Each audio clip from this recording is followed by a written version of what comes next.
Assalamualaikum warahmatullahi wabarakatuh. Perkenalkan, nama saya Bu Nikma dari SMA Negeri 2 Situbondo. Pada kesempatan kali ini kita akan belajar materi kimia kelas 11 tentang minyak bumi. Nah, pada materi minyak bumi ini ada beberapa sub pokok bahasan yang akan kita pelajari nanti, yaitu tentang pembentukan minyak bumi, kemudian komposisi minyak bumi, pengolahan minyak bumi menjadi fraksi-fraksinya, dan yang terakhir adalah tentang mutu bensin.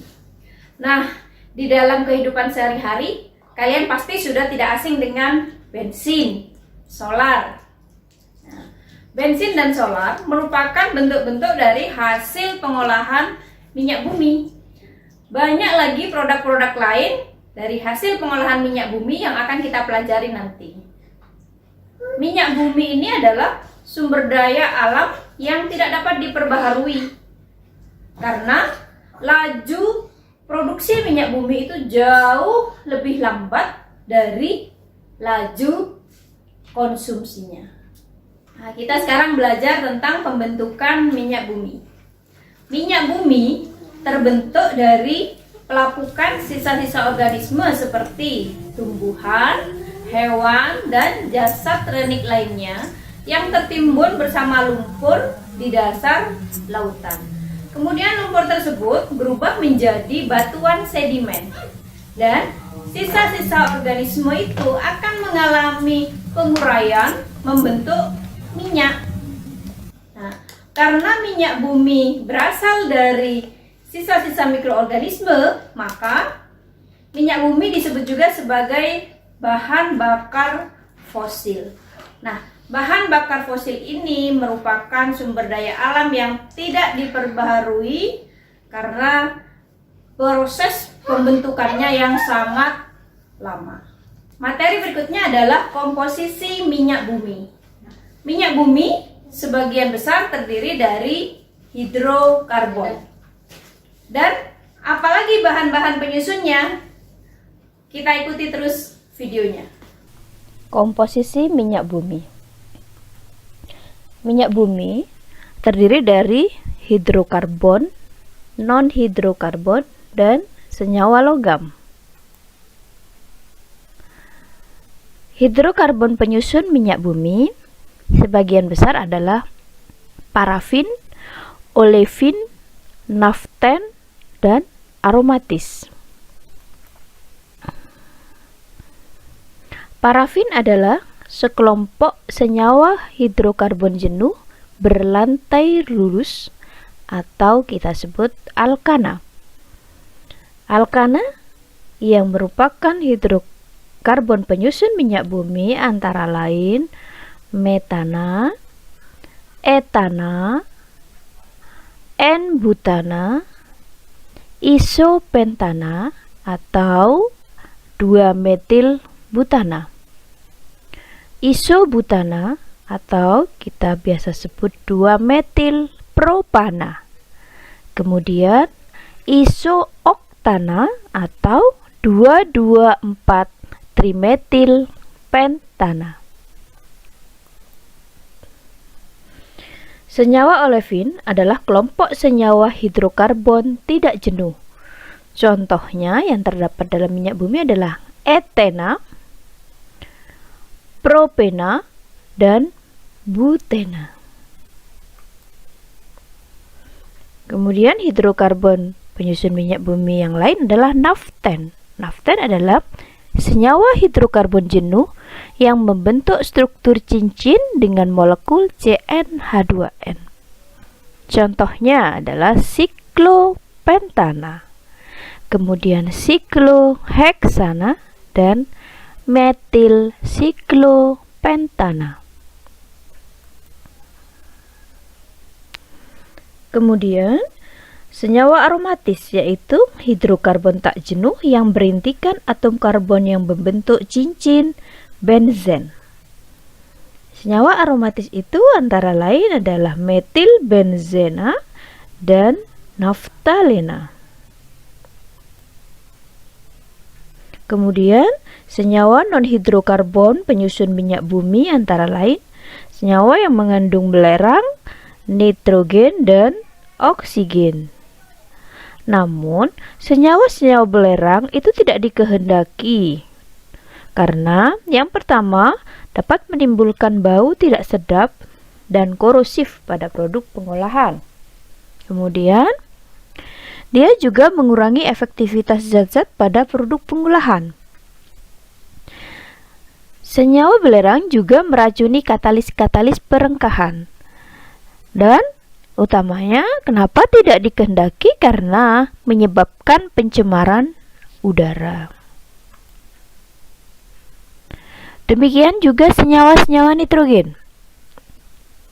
Senyawa nitrogen yang terkandung dalam minyak bumi juga tidak dikehendaki karena mengganggu kelancaran pemrosesan katalitik yang jika sampai terbawa ke dalam produk. Kemudian yang kedua, berpengaruh buruk terhadap bau, kestabilan warna, serta sifat penuaan produk tersebut. Kemudian, untuk senyawa-senyawa oksigen tidak begitu menyebabkan masalah serius. Oksigen yang terkandung dalam minyak bumi biasanya terikat dalam gugus karboksilat, dalam asam-asam naftenat dan asam-asam lemak, serta gugus hidroksifenolik dan gugus keton. Kemudian senyawa logam.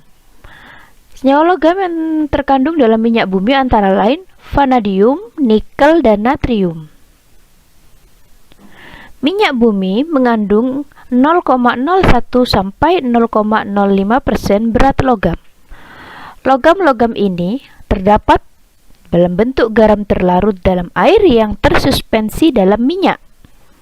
Vanadium dan nikel merupakan racun bagi katalis-katalis pengolahan minyak bumi. Materi berikutnya yaitu mengenai proses pengolahan minyak bumi dan fraksi-fraksinya.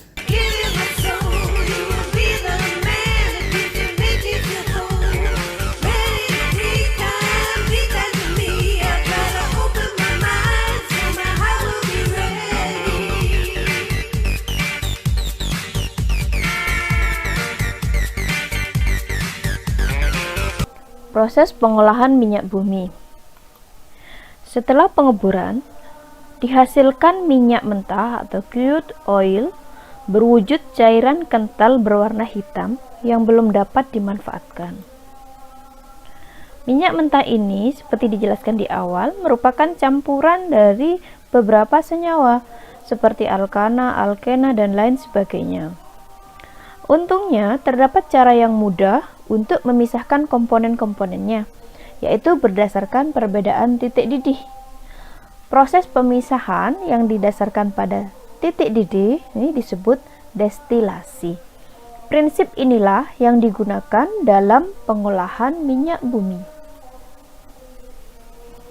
Berikut bagian dari proses destilasi bertingkat untuk memisahkan fraksi-fraksi minyak bumi.